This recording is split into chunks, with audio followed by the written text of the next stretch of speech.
Hello everyone, welcome to our channel.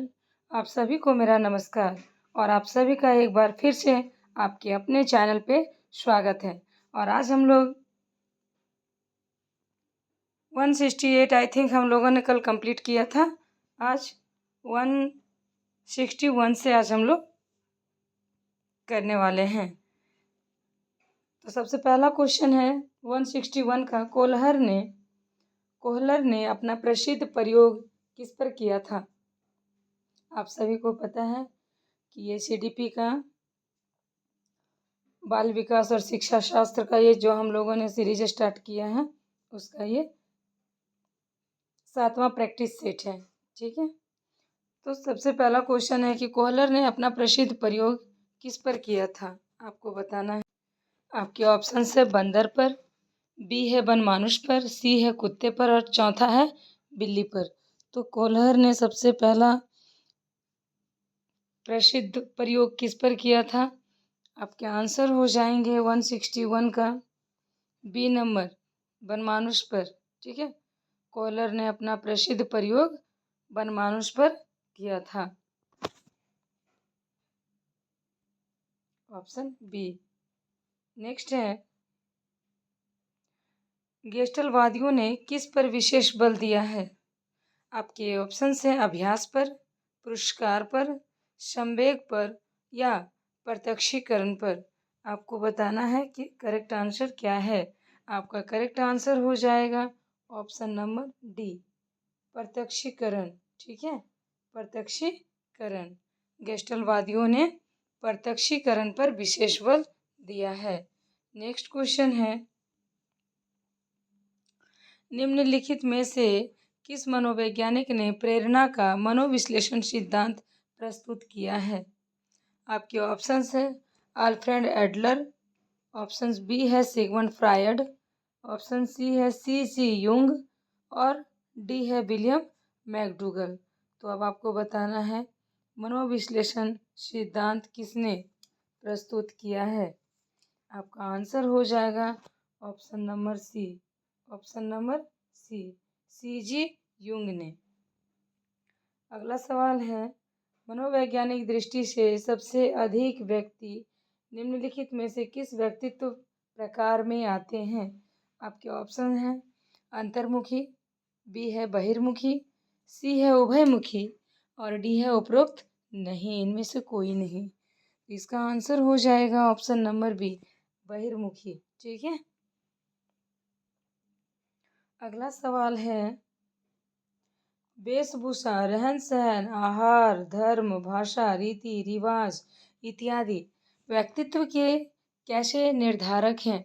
आपके option हैं जैविक, बी ऑप्शन है सांस्कृतिक, सी ऑप्शन है सामाजिक और डी ऑप्शन है मनोवैज्ञानिक। तो इसमें आपका आंसर हो जाएगा ऑप्शन नंबर बी, सांस्कृतिक।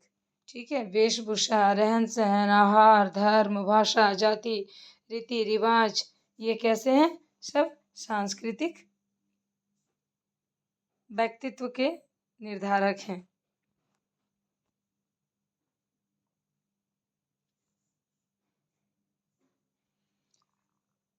अगला सवाल है, ज्ञान प्राप्त करने की जो विधियां मानी जाती है उसमें से निम्न में से जो विधि नहीं है वह क्या है। आपके ऑप्शन है सत्ता, ऑप्शन बी है व्यक्तिगत अनुभव, ऑप्शन सी है निगमन विधि या ऑप्शन डी है ज्ञान। तो आपका आंसर क्या हो जाएगा 66 का ऑप्शन डी, ज्ञान। ज्ञान प्राप्त करने की जो विधियां मानी जाती है उसमें ज्ञान विधि नहीं है। अगला सवाल है, विश्वसनीयता तथा वैधता में मुख्य अंतर है कि। आपके ऑप्शंस हैं विश्वसनीयता परीक्षण का एक वांछनीय गुण होता है जबकि वैधता परीक्षण का एक अवांछनीय गुण है। ऑप्शन बी है विश्वसनीयता परीक्षण का किसी बाह्य कसौटी के साथ सहसंबंध होता है जबकि वैधता आत्म संबंध होता है। अगला ऑप्शन है विश्वसनीयता परीक्षण का आत्म संबंध होता है जबकि परीक्षण का किसी बाह्य कसौटी के साथ सहसंबंध होता है। और डी नंबर है कि विश्वसनीयता परीक्षण प्राप्तांकों का गुण होता है जबकि वैधता परीक्षण का। तो इसमें से आपका आंसर हो जाएगा ऑप्शन नंबर सी। विश्वसनीयता परीक्षण का आत्म संबंध होता है, ठीक है, जबकि परीक्षण का किसी बाह्य कसौटी के साथ सह संबंध होता है। Option C will be your correct answer. अगला सवाल है,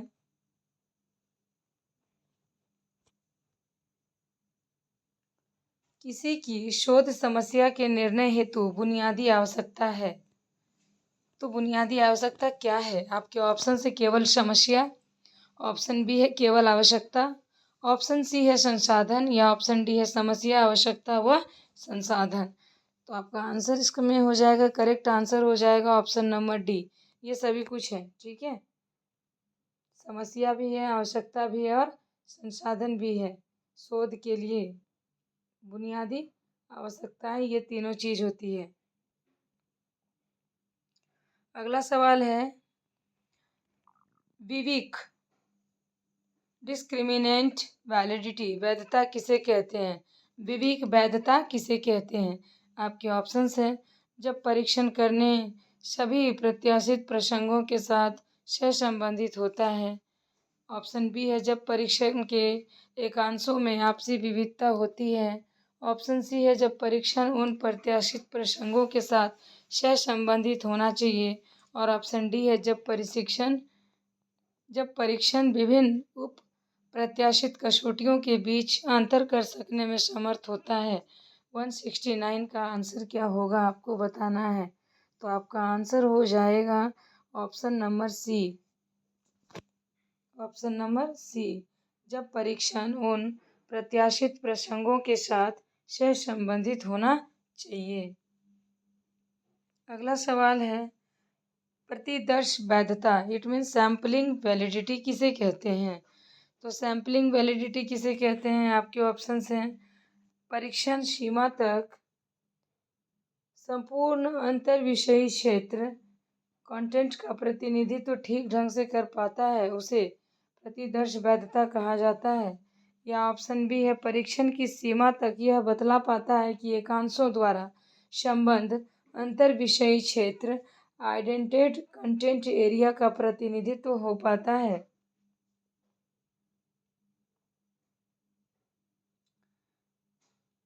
या ऑप्शन नंबर सी है, परीक्षण किसी सीमा तक उत्तम प्रतिदर्श तथा घटिया एकांशों के प्रतिदर्श में अंतर कर पाता है।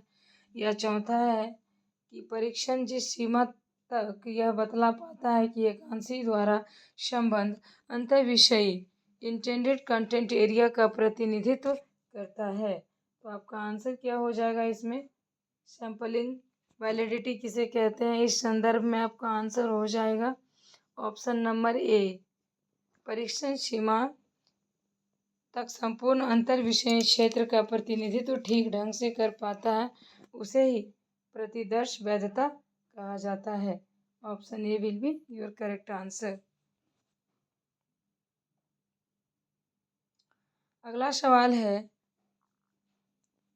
जनसंख्या विजातीय हो तो एक सैंपल को चुनने की उचित पद्धति क्या होगी? आपके ऑप्शंस हैं, cluster sampling, random sampling, purposive sampling या स्ट्रेटिफाइड सैम्पलिंग। इसमें आपका आंसर हो जाएगा option number D, stratified sampling. Okay, next question है, जब जनसंख्या विजातीय हो तो एक सैंपल का चुनने का उचित पद्धति क्या होगी? तो ये क्वेश्चन रिपीट हो गया है, आंसर क्या हो जाएगा हमारा? Stratified sampling. ओके, नाम है शून्य यानी कि नल परिकल्पना है। क्या है नल परिकल्पना? क्या है? ऑप्शन है आपके, नकारात्मक रूप में कही गई, या सभी प्रयोगात्मक अध्ययन में कही गई, या सभी शोध अध्ययन में निर्मित या सांख्यिक रूप से टेस्ट की हुई। तो शून्य परिकल्पना क्या है? इट मीन्स कि नल क्या है? आपका आंसर हो जाएगा डी, सांख्यिक रूप से टेस्ट की हुई। नेक्स्ट क्वेश्चन इज, चरों का नियंत्रण यानी मैनिपुलेशन किया जाता है। तो चरों का नियंत्रण कैसे किया जाता है? सहसंबंध अध्ययन में, प्रायोगिक अनुसंधान में, क्षेत्रीय अध्ययन में या कार्योत्तर एक्सपोस्ट फैक्टो शोध में। कौन सा शोध होना चाहिए यहाँ पे? इसका आंसर हो जाएगा प्रायोगिक अनुसंधान में, ऑप्शन बी। नेक्स्ट क्वेश्चन है, अप्रचालित यानी कि नॉन पैरामेट्रिक परीक्षण किसके लिए उपयोगी होगा और किसके लिए उपयोगी है? आपके ऑप्शंस हैं भविष्य कथन के लिए, अनुमान के लिए, वर्ण और अनुमान के लिए या वर्णन के लिए। सही आंसर क्या हो जाएगा? ऑप्शन नंबर बी, अनुमान के लिए नॉन पैरामेट्रिक परीक्षण उपयोगी है। अगला सवाल है, अनुप्रयोगात्मक अनुसंधान का परिणाम होता है। तो अनुप्रयोगात्मक अनुसंधान का परिणाम क्या होता है? आपके ऑप्शन है ए खोज, बी आविष्कार, सी समस्या समाधान या डी नई नीतियाँ। तो आपका आंसर क्या हो जाएगा? ऑप्शन नंबर सी, वर्णन एवं अनुमान। सॉरी, आपका आंसर हो जाएगा समस्या समाधान।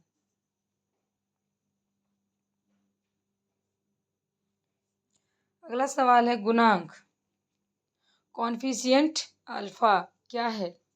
गुणांक अल्फा क्या है या कॉन्फिशिएंट अल्फा क्या है?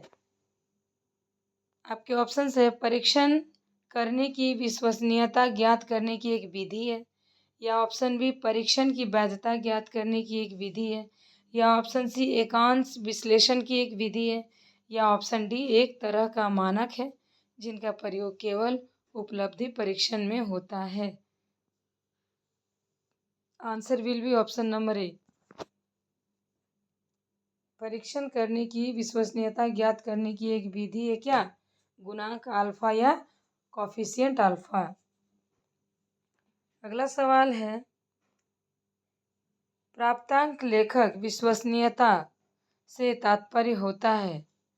इट मीन्स स्कोरर रिलायबिलिटी से तात्पर्य क्या है? आपके ऑप्शन हैं प्राप्तांक लेखन करने वाले व्यक्तियों के निर्णय में संगतता से, या ऑप्शन बी है प्राप्त अंक लेखन करने वाले निर्णयों में असंगतता से, या ऑप्शन सी है प्राप्तांक लेखन करने वाले व्यक्तियों के निर्णयों में पूर्वाग्रहों से, या ऑप्शन डी है उपयुक्त में से किसी भी तथ्यों से नहीं। तो आपका आंसर क्या हो जाएगा? 177 का ऑप्शन ए हो जाएगा कि प्राप्तांक लेखन करने वाले व्यक्तियों के निर्णय में संगतता से तात्पर्य यही है। अगला सवाल है, लीकट विधि द्वारा तैयार मनोवृत्ति मापनी में एकांशों की संख्या लगभग होती है। तो क्या होती है एकांशों की संख्या? लगभग होती है। ऑप्शन है 20 से 25, 25 से 20 से 25, 30 से 35, 10 से 15 या 40 से 45। ठीक है, तो इसमें आपका आंसर क्या हो जाएगा? ऑप्शन ए 20 से 25 संख्या लगभग होती है।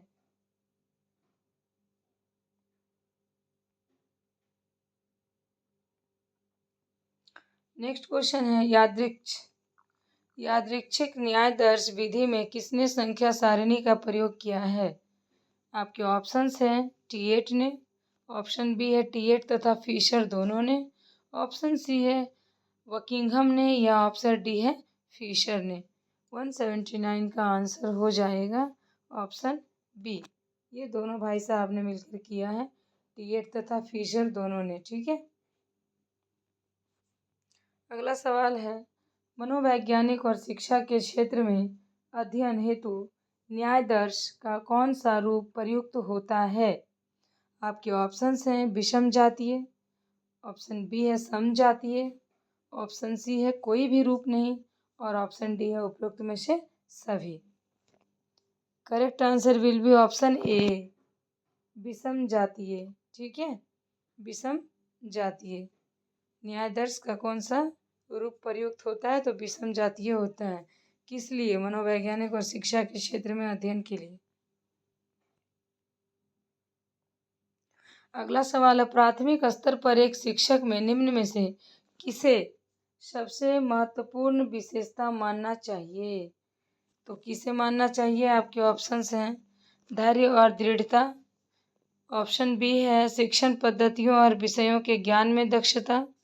ऑप्शन सी है अति मानक भाषा में पढ़ाने में दक्षता। या ऑप्शन डी है पढ़ाने की उत्सुकता में दक्षता। तो इन चारों में से आपका करेक्ट आंसर क्या हो जाएगा?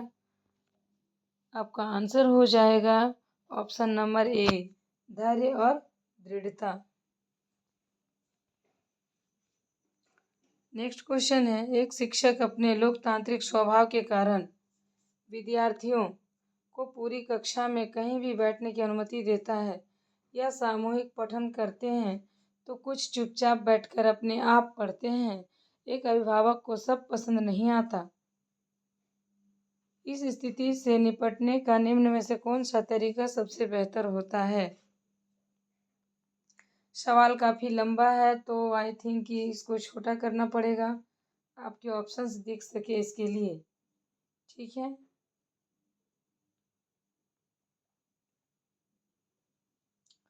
आपके ऑप्शंस क्या क्या हैं देखिए ज़रा।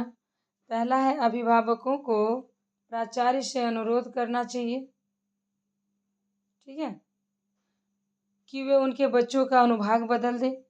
दूसरा है अभिभावक को शिक्षक पर विश्वास व्यक्त करना चाहिए और शिक्षक के साथ समस्या पर चर्चा करना चाहिए।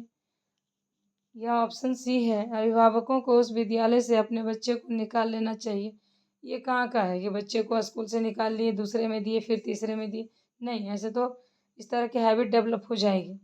या फिर है चौथा कि अभिभावकों को प्राचार्य से, प्रधानाचार्य से शिक्षक की शिकायत करनी चाहिए। नहीं, शिकायत भी आप नहीं करनी चाहिए, बच्चे को निकालना भी नहीं चाहिए।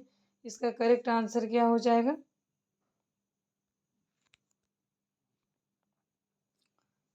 Correct answer will be option B. अभिभावक को शिक्षक पर विश्वास व्यक्त करना चाहिए और शिक्षक के साथ समस्या पर चर्चा करना चाहिए। कोई मतलब थोड़ी है कि बच्चे को स्कूल से निकाल दिए या फिर टीचर के बिहाफ में जा कर के शिकायत कर दिए। ऐसा नहीं है, ऐसा नहीं होना चाहिए, मिलकर बात करनी चाहिए। नेक्स्ट क्वेश्चन है, वह अवस्था जब बच्चा तार्किक रूप से वस्तुओं व घटनाओं के विषय में चिंतन प्रारंभ करता है तो वो घटना क्या कहलाता है? आपके ऑप्शन है औपचारिक संक्रियात्मक अवस्था। ऑप्शन बी है पूर्व संक्रियात्मक अवस्था। ऑप्शन सी है मूर्त संक्रियात्मक अवस्था। या ऑप्शन डी है संवेदी प्रेरक अवस्था। तो करेक्ट आंसर क्या हो जाएगा आपका? आपका करेक्ट आंसर हो जाएगा ऑप्शन सी, कॉन्क्रीट वाला हो जाएगा, मूर्त संक्रियात्मक अवस्था। नेक्स्ट क्वेश्चन है, मन का मानचित्रण संबंधित है। तो मन का मानचित्रण संबंधित है, किससे संबंधित है? आपके ऑप्शंस है साहसिक कार्यों की क्रिया योजना से संबंधित है। या ऑप्शन बी है मन का चित्र बनाने से। या ऑप्शन सी है मन की क्रियाशीलता पर अनुसंधान करने से। या ऑप्शन डी है जो बोध है, समझ है, बढ़ाने की तकनीक से। तो आपका आंसर क्या हो जाएगा यहाँ पर? आपका आंसर हो जाएगा ऑप्शन नंबर सी, मन की क्रियाशीलता पर अनुसंधान करके। ठीक है, मन का मानचित्रण इसी से संबंधित है कि मन की क्रियाशीलता पर अनुसंधान से मन का रिसर्च है। अगला सवाल है ऑप्शन नंबर, नेक्स्ट क्वेश्चन है 185 का, विशेष रूप से प्राथमिक स्तर पर विद्यार्थियों की सीखने संबंधी समस्या को संबोधित करने का सबसे बेहतर तरीका है। 4 ऑप्शन है आपके पास, फिर से आपको बताना है कि विशेष रूप से प्राथमिक स्तर पर विद्यार्थियों की सीखने की संबंधित समस्या को संबोधित करने का सबसे बेहतर तरीका क्या है। आपके ऑप्शन है महंगी और चमकदार सहायक सामग्री का प्रयोग करना। ऑप्शन बी है सरल और रोचक पाठ्य पुस्तकों का प्रयोग करना। हाँ, ये कुछ अच्छा लग रहा है। तीसरा है कहानी कथन पद्धति का प्रयोग करना। और चौथा है अक्षमता के अनुरूप विभिन्न शिक्षण पद्धति का प्रयोग करना। तो आपका आंसर क्या हो जाएगा? देखिए ये बहुत अच्छा क्वेश्चन है, एकदम बढ़िया लड्डू क्वेश्चन है। इसका आंसर हो जाएगा ऑप्शन डी कि अक्षमता के अनुरूप शिक्षण पद्धति का प्रयोग करें, कि जिस बच्चे की जितनी क्षमता है उसके अकॉर्डिंग ही हम चीज़ों का शिक्षण पद्धति का चयन करेंगे। ऐसा नहीं है कि कोई बच्चा आँख से देख ही नहीं सकता और किताब उनके सामने रख दी और बोल दें पढ़ो, तो ये तरीका नहीं है, ये कोई शिक्षण पद्धति नहीं है। तो उसकी क्षमता के अकॉर्डिंग ही हम उससे काम करवाएंगे, तभी तो वो कर पाएगा।